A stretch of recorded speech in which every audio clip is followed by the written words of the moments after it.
ধর্মশালা পৌঁছে গেলাম। আমাদের ম্যাকলিওডগঞ্জে ছিল আমাদের হোটেলটা। এর আগের পর্বে সেটা তোমাদের আমি দেখিয়েছি। এখানে পরের পর্বটা, সেই দিনেরই পরের পর্বটা, পরে কিভাবে বাকি দিনটা কাটালাম সেইটা শুরু করি। এই টিবেটান ফুড খেয়ে আমরা বেরিয়ে পড়লাম। এখানে গেলেই মঙ্ক তুমি দেখতে পাবে সব দিকেই। এখন চলেছি তিব্বতের সংস্কৃতি ও শান্তির প্রতীক একটি জায়গায়। হিমাচল প্রদেশের ম্যাকলিওডগঞ্জের সবুজ পাহাড়ে অবস্থিত এই কমপ্লেক্স সুগলাখাং কমপ্লেক্স। এখানে থাকেন 14তম দালাই লামা। আর আমাদের হোটেলের একদম কাছে, একদম হাঁটা দূরত্বে।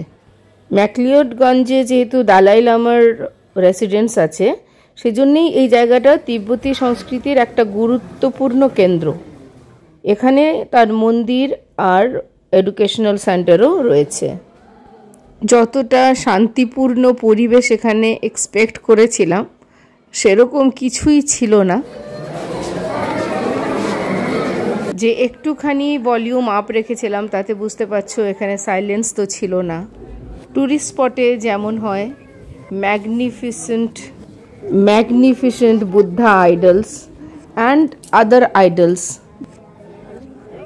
এখানে মূলত পুজো করা হয় বুদ্ধ অবলোকিতেশ্বর, যিনি করুণার দেবতা, আর গ্রিন তারা, যিনি সুরক্ষার প্রতীক।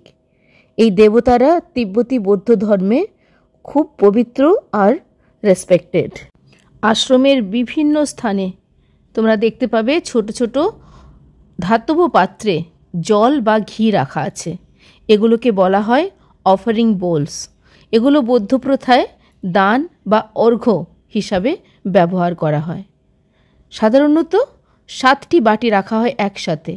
প্রতিটি প্রতীক করে এক একটি গুণ: জল, সুগন্ধ, ফুল, আলো, সুগন্ধি জল, খাবার ও ধ্বনি।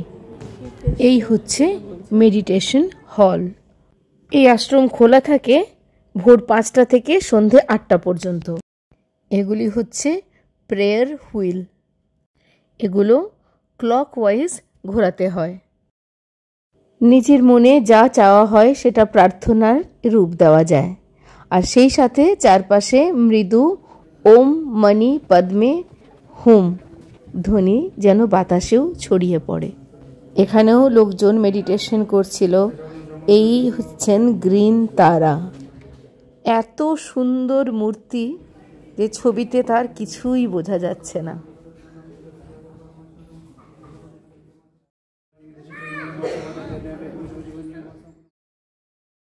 এই সমস্ত অর্কিড একদম আসল লিভিং। কি অসাধারণ সুন্দর বলো।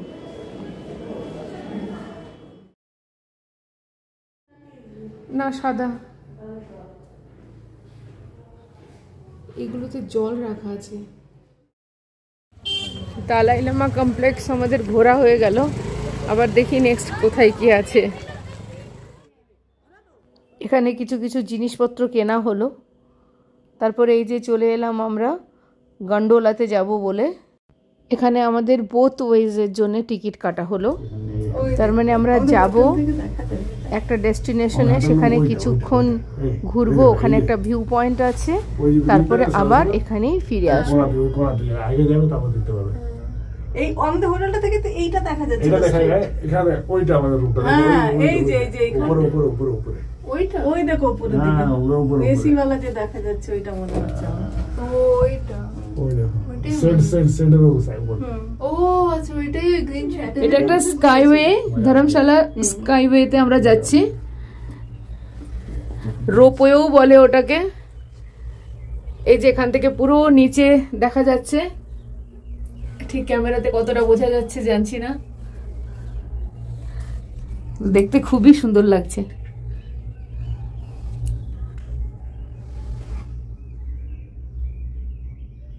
আমি হরিদ্বারে করেছিলাম এটা। এই যে এরকমই একটা আমরা যাচ্ছি একটার মধ্যে। পেছনে পাহাড়টা দেখ। এই তো চাপলাম মনে হয় লাস ভেগাসে। লাস ভেগাসে চেপেছিলাম না, লাস ভেগাসে ফেয়ারিস ছিল। ও লাস ভেগাসে তো ওই ফেয়ারিস বাবা।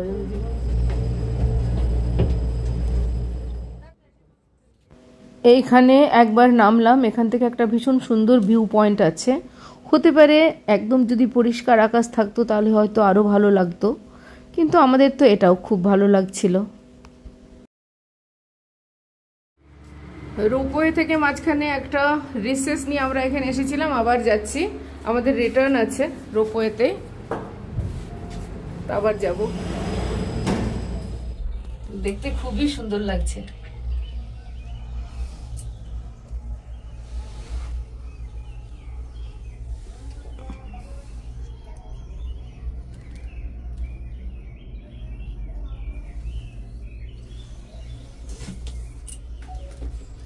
শুধু ফটো তুলতে থাকলে আবার দেখতে পাওয়া যাবে। আমি চোখে দেখে নিচ্ছি আমার মেনু পিছে, আর তারপরে তোমার আবার রিলিজ হয়ে যাবে তোমার অটো ডিলিট।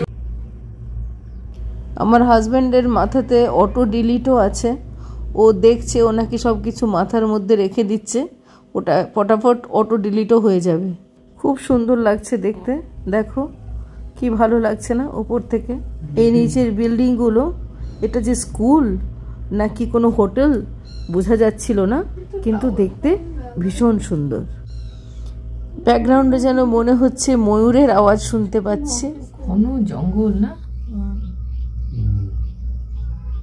এগুলো তো পুরো লোকজন তো থাকে না মনে হচ্ছে কিছু। এখানটায় কিছু নেই, এইটার ভেতরটা কিছু নেই, ওই ওপরে আবার লোক।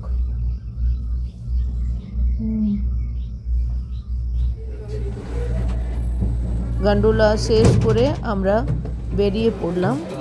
এরপর একটুখানি কিছু খাওয়ার পালা, একটু চা এইসব একটু খাওয়া হলো, ম্যাগি খাওয়া হলো।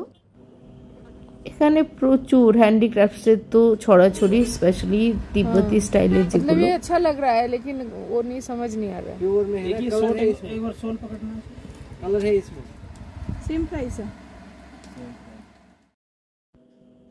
দোকান থেকে কিছু না কিনলে, শুধু ভিডিও করলে অনেক সময়ই লোকজন অফেন্ডেড হয়ে যায়, সেই জন্য আমি খুব একটা বেশি কিছু আর ভিডিও তো করিনি বলতে গেলে। এগুলো সব মল রোডে একটু শপিং টপিং করছি, দেখছি কি কি আছে না আছে, অনেক জিনিসপত্র আছে, দামও হয়তো বেশি, কিন্তু ওই আর কি একবার ঘুরে দেখছি। ঘুরতে ঘুরতে মার্কেট, এই সমস্ত মার্কেট ঘুরতে ঘুরতে তো একদম অনেক রাতই হয়ে গেছিল।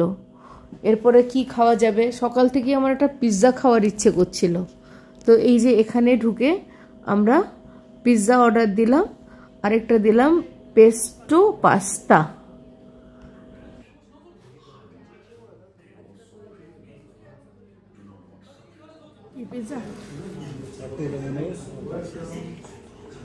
এটা পেস্টো পাস্তা অর্ডার করা হয়েছে, দেখি মনে হচ্ছে ভালোই লাগবে খেতে। মানুষের খাবারের আগে ফটো তোলাটা না হলে খাবারে হাত দিতে পারবে না। পাস্তাটা কেমন লাগছে? ভালো, খুব ভালো। পাস্তাটা কেমন লাগছে? খুব ভালো লাগছে। তোমার কেমন লাগছে পাস্তা?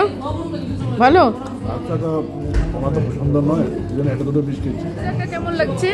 কেমন লাগলো? ভালো, ভালো লাগছে, ফ্রেশ ছিল খুব। মাম্মা তোমার কেমন লাগলো? যেটা খুবই ভালো লাগছে। আচ্ছা, টেস্টি আর হট।